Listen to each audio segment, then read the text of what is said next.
The U.S. Army is considering equipping its Vision 60 quadruped unmanned ground vehicles, QUGVs, with the next-generation squad weapon, NGSW. The move explores the realm of the possible for applications in close combat operations, an Army spokesperson told military.com.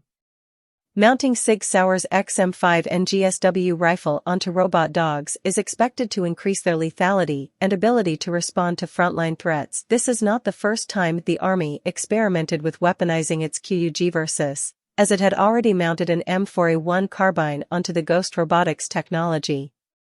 The unique capability of the dog is the ability to traverse different types of terrain that wheeled vehicles may not be able to go, U.S. Army's Combat Capabilities Development Command, DEVCOM, official Bhavanjot Singh said.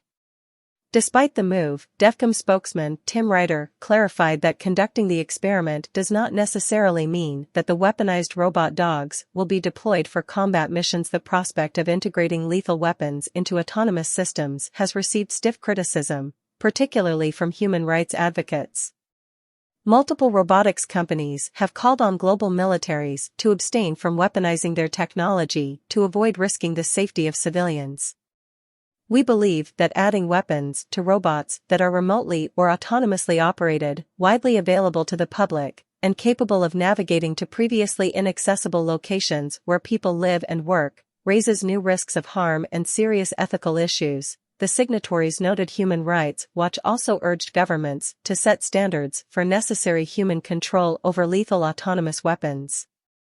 In response to global concerns, the U.S. Army laid out new rules on how to deal with the so-called killer robots, including minimizing the probability and consequences of failures.